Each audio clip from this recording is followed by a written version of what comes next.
क्या आप जानते हैं कि जो आवाज आप अभी सुन रहे हैं वही आपकी सुनने की क्षमता एक दिन पूरी तरह खत्म कर सकती है। हाँ, सही सुना आपने। ईयरफोन्स आपके कानों को धीरे धीरे नुकसान पहुंचा सकते हैं, लेकिन ये सिर्फ वॉल्यूम की बात नहीं है। मैं आपको दिखाऊंगा वो गलती जो हर कोई करता है और जिससे आपके कान हमेशा के लिए खराब हो सकते हैं, और ये नुकसान परमानेंट हो सकता है। अगर आप इसे अभी इग्नोर करेंगे तो ये डैमेज कभी वापस नहीं आएगा। सोचिए, अगर ये हैबिट 5 साल तक चली, आपका हियरिंग परमानेंटली डैमेज हो सकता है। तो आज हम जानेंगे कि ईयरफोन्स कैसे हमारे इनर ईयर को डैमेज करते हैं। हम समझेंगे लाउड म्यूजिक, लंबे समय तक सुनने और गलत हैबिट्स का असर। अगर आप अपने कान बचाना चाहते हैं तो वीडियो अंत तक जरूर देखें। क्या आप जानते हैं कि सिर्फ 1 घंटे हाई वॉल्यूम में म्यूजिक सुनना आपके कानों को धीरे धीरे नुकसान पहुंचा सकता है और ये डैमेज परमानेंट हो सकता है। ईयरफोन्स में 75 डेसिबल से ज्यादा आवाज सुनना सबसे बड़ा खतरा है। टाइनी हेयर सेल्स जो साउंड ब्रेन तक पहुंचाते हैं धीरे धीरे मरने लगते हैं और ये सेल्स रिजेनरेट नहीं होते, मतलब जो डैमेज हुआ वो वापस नहीं आएगा। और ये तो सिर्फ शुरुआत है। अभी हम बताएंगे वो गलती जो हर कोई करता है और कान को सबसे ज्यादा नुकसान पहुंचाती है। अगर आप इन ईयर ईयरफोन्स इस्तेमाल करते हैं तो साउंड सीधे ईयर कैनाल में जाता है। ये आपके इनर ईयर को ज्यादा डैमेज करता है। ओवर ईयर हेडफोन्स थोड़े सेफर हैं, लेकिन हाई वॉल्यूम पर वो भी खतरनाक हैं। और सबसे शॉकिंग बात ये है कि आपका पसंदीदा ब्रांड भी आपके कानों के लिए हार्मफुल हो सकता है। ईयरफोन्स शेयर करना भी खतरा है। बैक्टीरिया और फंगाई ट्रांसफर होने से ईयर इन्फेक्शंस बढ़ जाते हैं। कभी कभी इन्फेक्शंस इनर ईयर तक पहुंच सकते हैं, जिससे परमानेंट डैमेज हो सकता है। क्या आप जानते हैं कि सिर्फ एक गलत हैबिट से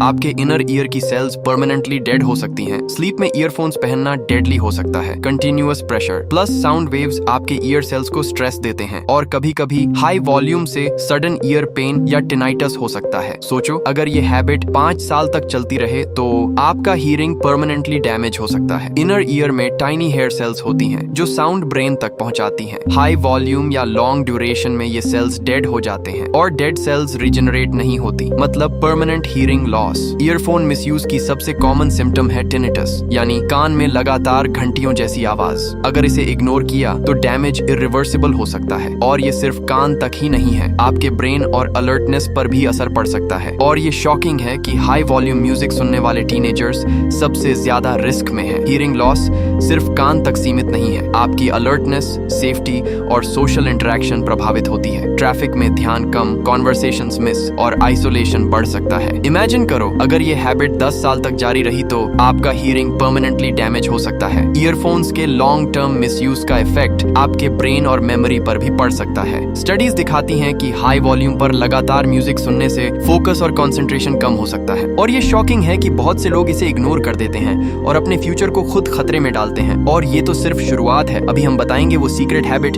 जो हर कोई करता है और कानों को हमेशा के लिए खराब कर देती है। सॉल्यूशन सिंपल है, लो वॉल्यूम सुने, मैक्स 60-70%, रेगुलर ब्रेक्स लें, ओवर ईयर हेडफोन्स प्रेफर करें, ईयरफोन्स हमेशा क्लीन रखें और स्लीप में कभी पहने नहीं। अगर आप ये 5 टिप्स फॉलो करेंगे तो अपने कानों को इरिवर्सिबल डैमेज से बचा सकते हैं। एक और इम्पोर्टेंट टिप, अगर आपको कोई भी हियरिंग प्रॉब्लम नोटिस करें, जैसे रिंगिंग, माइल्ड पेन या हियरिंग लॉस, तुरंत डॉक्टर से कंसल्ट करें। डिले करने पर परमानेंट डैमेज हो सकता है। और ये सच है, जितनी जल्दी आप अपने कानों का ध्यान रखेंगे उतनी जल्दी आप परमानेंट डैमेज से बच सकते हैं। और अब मैं आपको बताऊंगा वो शॉकिंग सीक्रेट जो शायद आपने कभी नहीं सुना। गलत ईयरफोन हैबिट्स आपके मूड, कंसंट्रेशन और स्लीप पैटर्न को भी प्रभावित कर सकती हैं। तो दोस्तों, ये था हमारा डिटेल्ड एक्सप्लोरेशन। ईयरफोन्स कैसे डैमेज करते हैं आपके कानों को और आपके डेली लाइफ को कैसे प्रभावित करते हैं। अगर आपको ये वीडियो पसंद आया और आपने कुछ नया सीखा तो अभी सब्सक्राइब करें, बेल आइकॉन दबाएं और कमेंट में बताएं कि आप कौन सा टिप फॉलो करने वाले हैं। याद रखें, आपके कान की सुनने की क्षमता अनमोल है। इसे खोना आसान है लेकिन वापस लाना इम्पॉसिबल है। और ध्यान रखें, जितनी जल्दी आप सही हैबिट्स अपनाएंगे उतनी जल्दी आप परमानेंट डैमेज से बच सकते हैं। ये आपके फ्यूचर के लिए बहुत जरूरी है।